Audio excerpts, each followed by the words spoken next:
A 32 años de la caída de la tiranía del general Alfredo Stroessner, el Paraguay navega en un espiral que nos hace regresar a un punto de retorno de tiempos oscuros, como si 35 años de dictadura militar y colorada no fueran suficientes.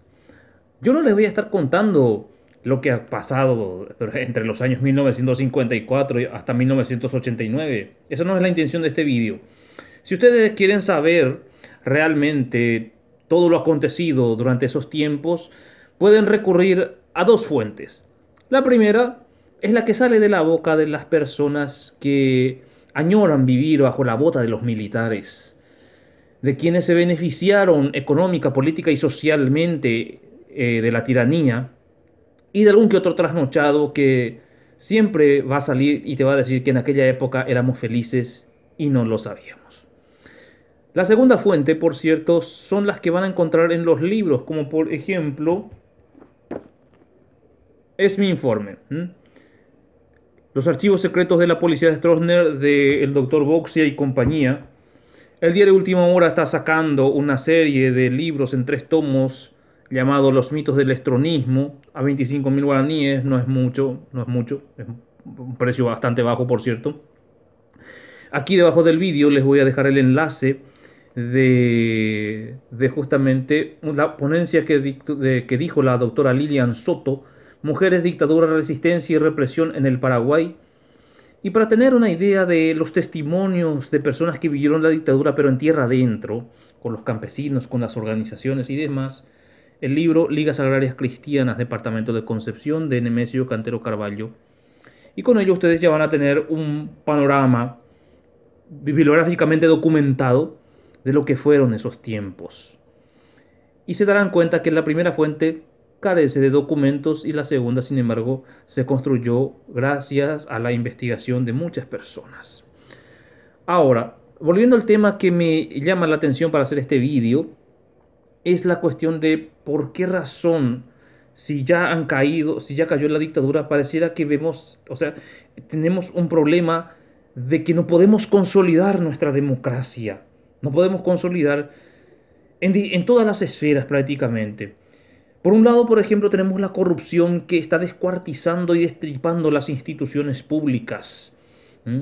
Instituciones que, por cierto, son botines de guerra del sistema y prácticamente está minado por personas que les importa un comino. ¿Mm? El servicio público.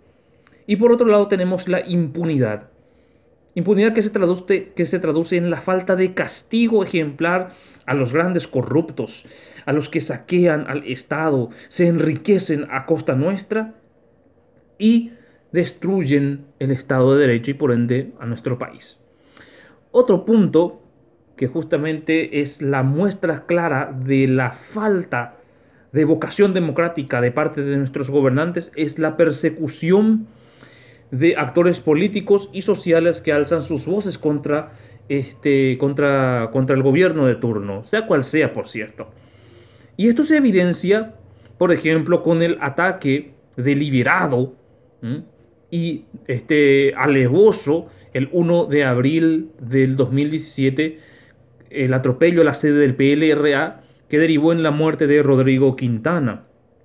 El silenciamiento, la suspensión y silenciamiento de la diputada Celeste Amarilla, solamente por decir una opinión como parlamentaria, la imputación y pedido de juicio oral y público para María Esther Roa y Juan Galeano Grassi, dos personas que encabezaron una manifestación anticorrupción durante la pandemia y justamente su delito fue eso, violar la cuarentena, imagínense ustedes. Y por último, la orden de prisión de Efraín Alegre, uno de los políticos más contreras al actual gobierno de la gente. Esto no puede ser, obviamente, no podría ser si no hubiera una fiscala totalmente genuflexa a los poderes fácticos como es Sandra Quiñones, que desde el puesto 62 saltó al número 1. Vaya uno a saber qué milagro hizo para ser fiscala general y encabezar el Ministerio Público. Ministerio Público que, por cierto, es el garrote oficial de los de los mafiosos, porque se encarga de identificar, perseguir e imputar a los actores políticos y sociales que que incomodan a los popes de la ANR. Ahora yo me pregunto, ¿por qué nos cuesta vivir tanto en democracia?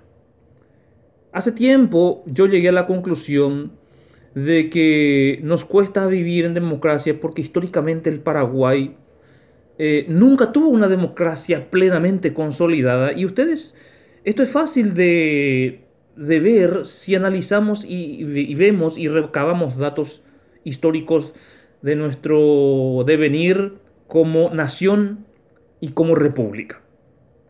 Voy a hacer una comparación un poco burda, un poco estúpida, por cierto, para sustentar lo que acabo de decir. Supongamos que un padre le regala a su hijo un vehículo, una camionetaza del año, un 4x4, y le dice, ¿verdad? A ver, ¿cuándo de vehículo una vende, ¿verdad? A ver la llave. Ya puede, yo cáese, ya posee, ya puede subir. Y el hijo, muy agradecido, le dice después a su papá, pero papá, llegó, no maneja cuay. Y el papá le dice, va a ver la usted vea, va a ver la usted vea, si ya me mandé la de vehículo nada, cuando ayudan en botar ya ya cumplimos.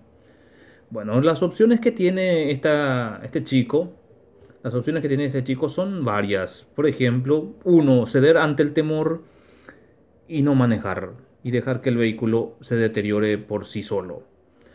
La segunda opción sería subirse y arrancar y chocar a la primera y mandar al traste el citado 4x4. La tercera podría ser que le llame a algún amigo que sabe manejar, pero este amigo, aprovechándose de su condición de profesor, comienza a utilizar el vehículo a su conveniencia y no tanto para enseñarle al chico.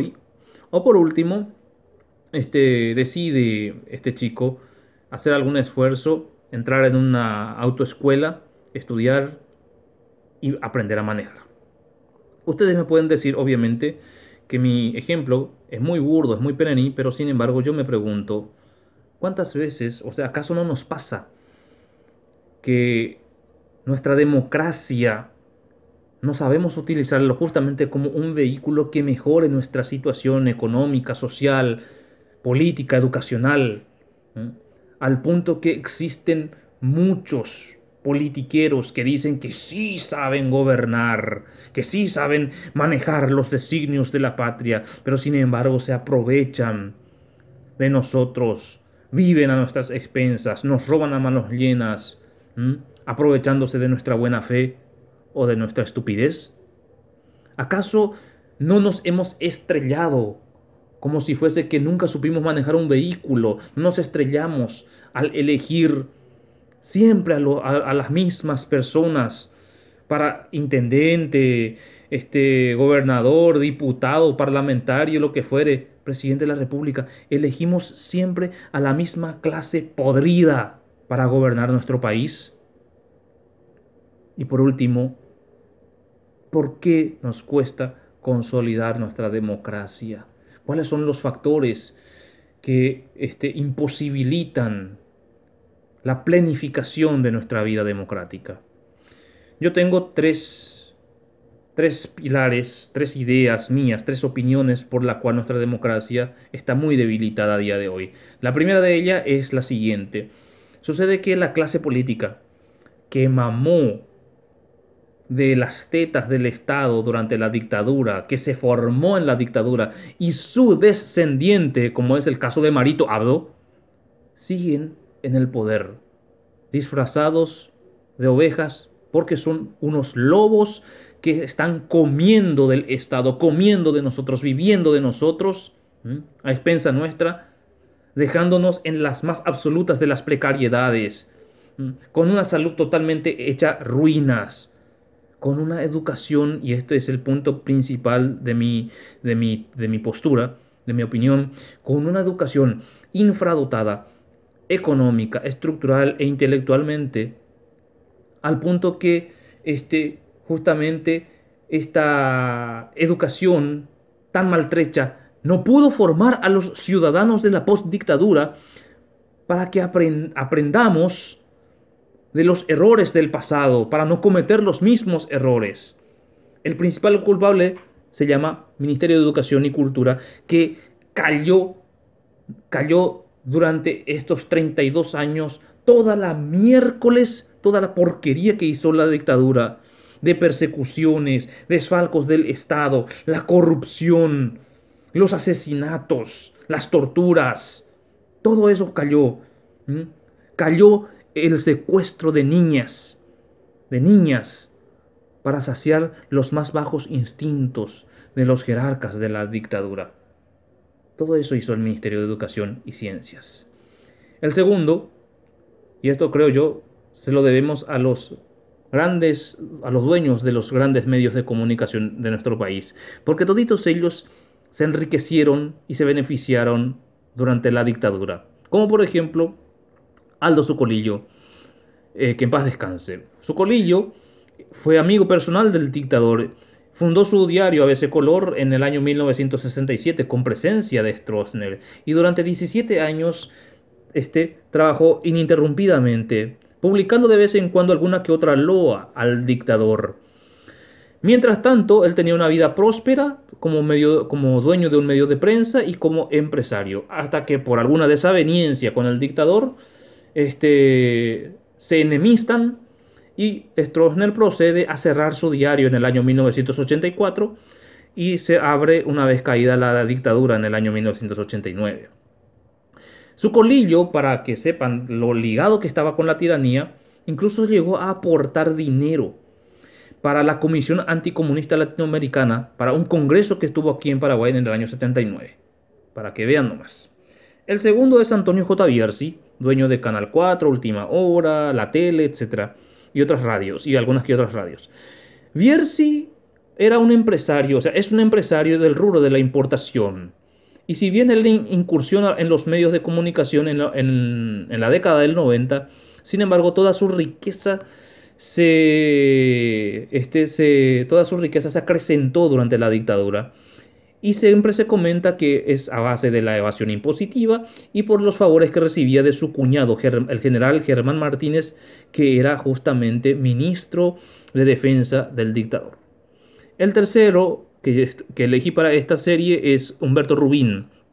Humberto Rubín, por cierto, supo nadar en aguas de la dictadura y fundó Radio Ñandutí con presencia del dictador Stroessner, y siempre se comenta que el nombre Ñandutí lo puso el propio general Stroessner, porque él quería elegir otro nombre, no sé qué sé yo.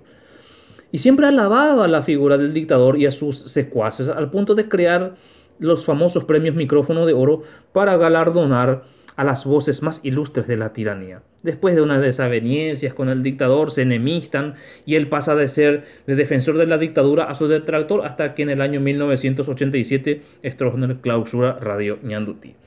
Ahora, ¿por qué yo creo que la prensa tiene mucho que ver con el debilitamiento de nuestra democracia? Sencillamente porque así como sacaron tajada de la dictadura, sacaron tajada de la democracia. Y en parte ocultaron toda la podredumbre de la dictadura para poder también así ocultar sus orígenes y erigirse después en paladines de la democracia. El tercer punto yo creo que es justamente la ausencia de alternativas, de una clase dirigente alternativa.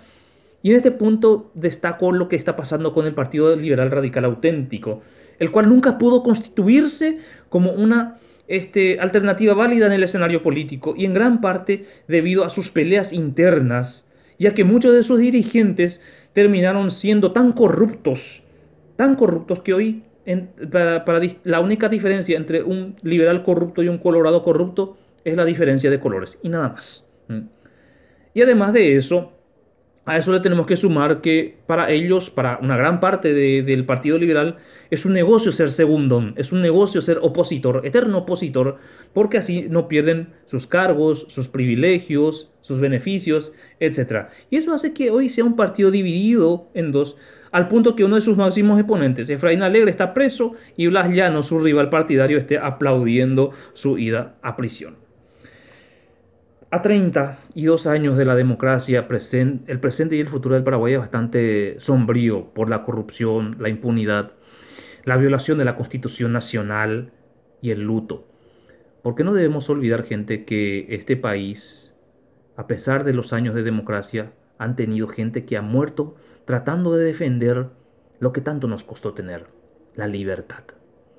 Tan mal estamos que hoy es presidente de la República el hijo de uno de los esbirros del tirano, Mario Abdo Benítez, quien nunca se cansa de sacar a relucir su brillante, su brillante pasado tiránico, elogiando y comparándose con comparando su gobierno, ¿verdad?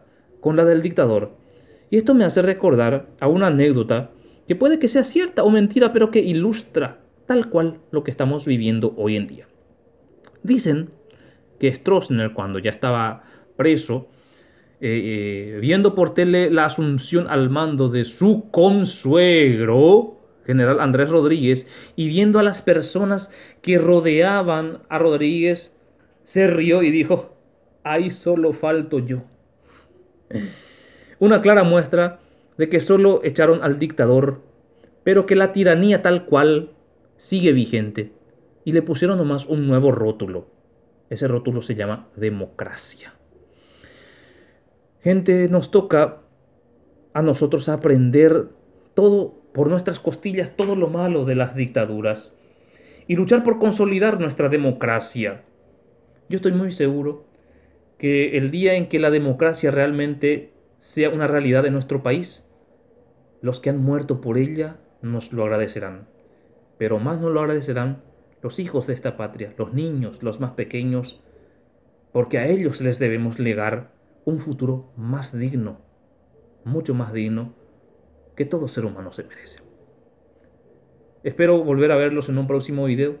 Nos estaremos viendo en otras entregas de Más allá del plagio. Muchas gracias.